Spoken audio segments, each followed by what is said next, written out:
انجام کو نہ بھولنا، اپنی خوشیوں میں موت کو نہ بھول جانا کہ وہ ٹھیک وقت پہ آنے والی ہے۔ ابن ادہم بڑے روشن ضمیر ہیں، بادشاہ تھے، زر و سیم کی فراوانی تھی، خدام کا لشکر ہر وقت ان کے اشارہ ابرو کا منتظر ہوا کرتا تھا۔ خواب گاہ میں پہنچے، سلیپنگ روم میں، بیڈ روم میں پہنچے۔ وہ خادمہ بیچاری کنیز جو شاہی بستر بچھایا کرتی تھی، بادشاہ کا بستر بچھاتے ہوئے آرزو پیدا ہوئی کہ چند لمحے اس پر ذرا سو کے تو دیکھوں کتنی راحت ملتی ہے۔ بستر پہ چند لمحوں کے لیے سوئی، جسم جو مٹی پہ لیٹا کرتا تھا، سنگریزوں پہ لیٹا کرتا تھا، وہ اطرس و کم خواب کی چادروں والے شاہی بستر پہ لیٹا تو نیند نے اپنی آغوش میں دبوچ لیا اس کنیز کو، نیند کی وادی میں چلی گئی۔ اتنے میں ابراہیم ابن ادہم ہاتھ میں درہ لے کر بیڈ روم میں داخل ہوا، خوابگاہ میں داخل ہوا، دیکھا کنیز میرے بستر پہ سو رہی ہے، غصے اور جلال میں پاگل ہو گیا، اس کو جگائے بغیر درے لگا کر سزا دیتے ہوئے یہ سمجھانے لگا کہ تجھے جرأت کیسے ہوئی کہ بادشاہ کے بستر پہ سو گئی ہو۔ وہ بیچاری سٹ پٹا کے اٹھ بیٹھی، پہلے روئی، پھر ابن ادہم کی طرف دیکھ کر مسکرائی۔ شاہی مزاج میں یہ دونوں ادائیں سمجھ میں نہ آئیں۔ ابن ادہم کہنے لگا کہ نہ رونا تو سمجھ گیا ہوں کہ درے پڑے ہیں، ہنستی کیوں ہو؟ وہ کنیز کہنے لگی ہنستی روئی تو اس لیے ہوں کہ تیرے درے نے میرا چمڑا ادھیڑ ڈالا ہے، اور ہنستی اس لیے ہوں کہ اس بستر پہ 5 منٹ سوئی ہوں تو 5 چابک نقد لگ گئے ہیں، جو ساری زندگی سو رہا ہے پتہ نہیں اسے کتنے چابک سہنے پڑے گے۔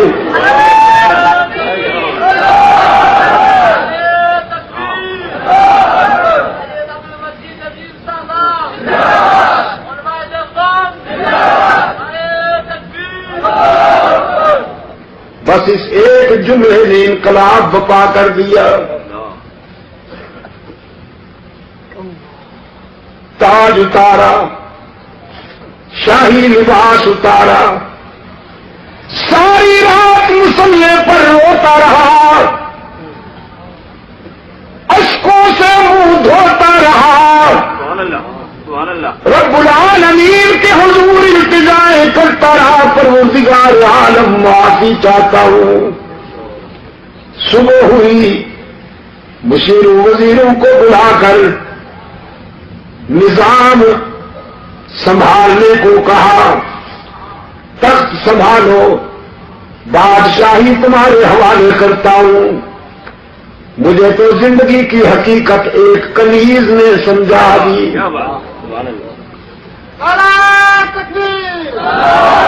اب شاہی تخت پہ نہیں بیٹھوں گا، اب تو اس کو راضی کرنے کی کوشش کروں گا۔ قرآن کریم اسی حقیقت کی طرف متوجہ کرتا ہے۔ دنیا میں آ کر اپنے پیدا کرنے والے کو نہ بھول جاؤ، جس نے راحتیں عطا کی ہیں، جس نے مسکراہٹیں عطا کی ہیں. نہیں معلوم آپ کو کہ اس آنکھ کی کیا قیمت ہے، لیکن جیب میں ڈال کر لے جائیے اربوں روپے کا چیک، منڈی میں آنکھ خرید کیجیے، نہیں ملے گی. اس نے بغیر کسی قیمت کے یہ نعمت تجھے عطا کر دی. قرآن کریم یاد دہانی کراتا ہے، الم نجعل له عینین ولسانا وشفتین وہدیناہ النجدین. اے ابن آدم، غور کیا کبھی تو نے اپنی 5 فٹ کی اس کائنات میں دور تک نظر نہیں جاتی تو اپنی اس 5 فٹ کی کائنات پر غور کرنا، تیرا پیدا کرنے والا تجھے سمجھ میں آ جائے گا. تیرے چہرے میں یہ 2 چراغ جلانے والا کون ہے؟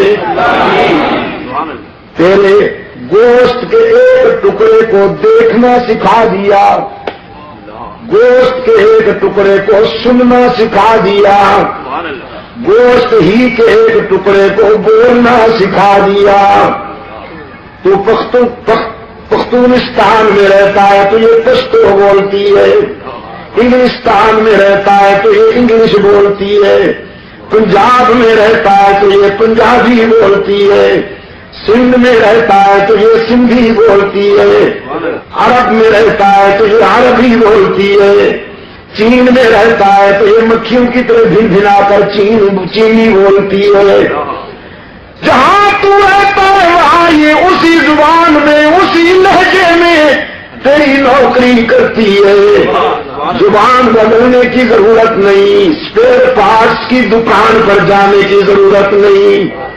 ہاتھوں کو قوت لامسا عطا کی، پاؤں کو قوت ماشی عطا کی، دماغ کو قوت حافظہ عطا کی. رب العالمین نے فرمایا وَفِي أَنفُسِكُمْ أَفَلَا تُبْصِرُونَ.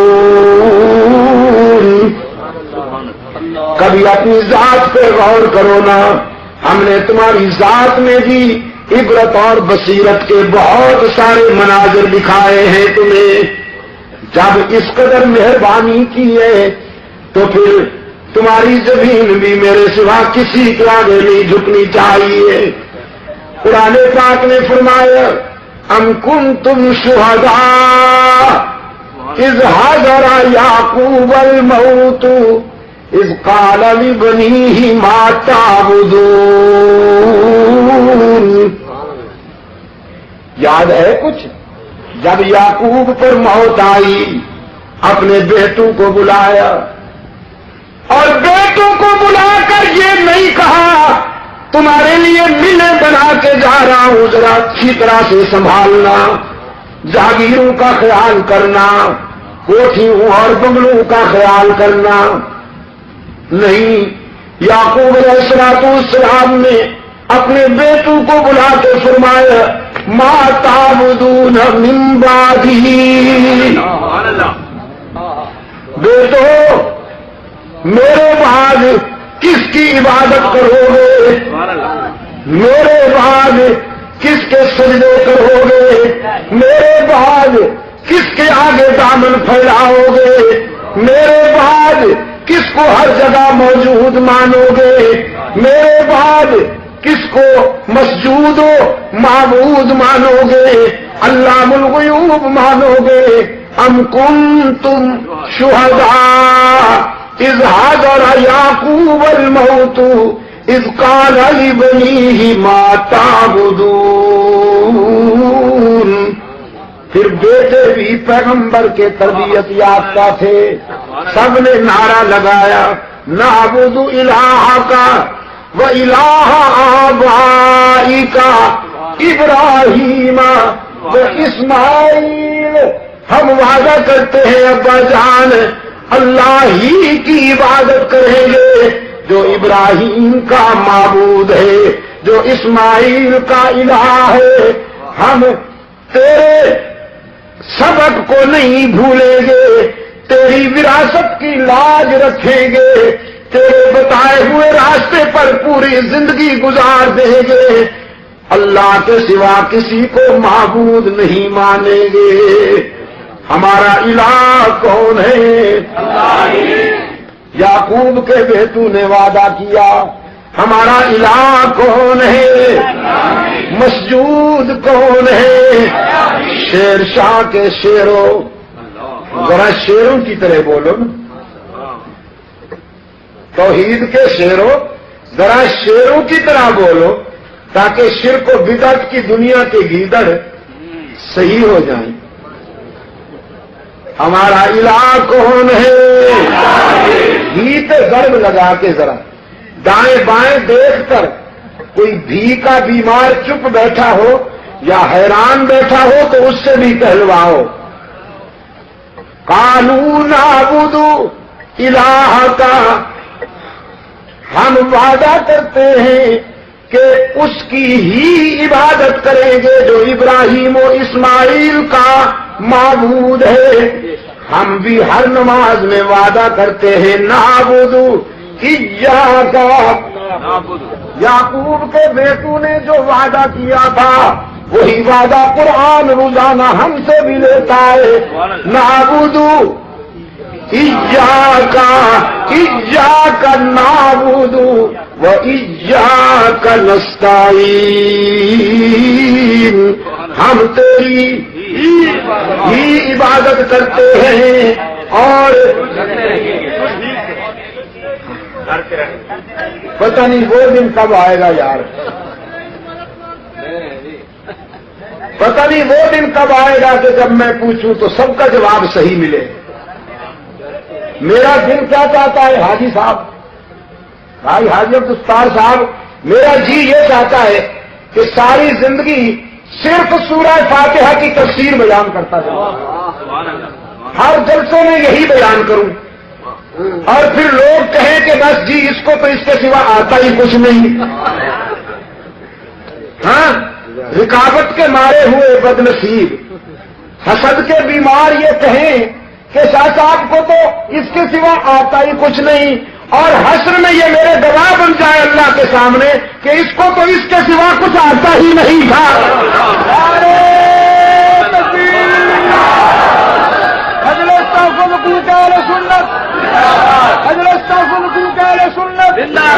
علامہ سید عبد العزیز صاحب نبی، خدا کی قسم میں یہ گانا سن کر اپنے دکھ بھول جاتا ہوں، میری تھکان اتر جاتی ہے جب یہ سنتا ہوں کہ مجھے اس کے سوا کچھ نہیں آتا۔ دنیا کے 24 ملکوں میں اللہ نے مجھے پہنچایا ہے، میں سچ کہتا ہوں یہی کہا ہے جو آپ کے سامنے کہہ رہا ہوں۔ یورپ میں، انڈیا میں، مڈل ایسٹ میں، افریقہ میں جہاں پہنچا ہوں یہی پیغام دیا ہے، اور یہاں کراچی میں تو ہاں جی تقریباً 20 سال سے اوپر ہو رہے ہیں، لیکن اب بھی جب میں پوچھتا ہوں تو بعض لہجے قابل اصلاح نظر آتے ہیں۔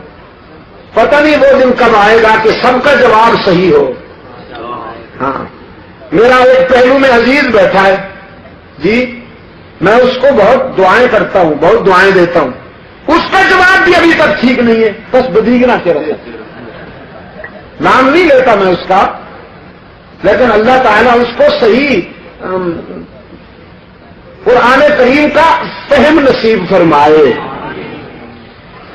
اصل میں ہم اجمی لوگ ہیں نا، اجمی لوگ، ہم اجمی لوگ ہیں، تو عربی کو سمجھنے کے لیے ذرا محنت کرنی پڑتی ہے، اور محنت ہم نے کرنی نہیں، محنت ہم نے کرنی نہیں۔ پنجاب نے ایک مفکر پیدا کیا، اس نے کہا جی بس اصل میں یہ قرآن تو عربی میں پڑھا جاتا ہے کیونکہ عرب میں اترا تھا، ہمارا قرآن بھی اردو میں ہونا چاہیے یا پنجابی میں ہونا چاہیے، اردو میں نہیں پنجابی میں ہونا چاہیے۔ چنانچہ اذان انہوں نے پنجابی میں شروع کی، اللہ بہت وڈا، اللہ بہت وڈا، اذان ہو رہی ہوگی، ہاں ہاں لاہور میں اذانیں وہ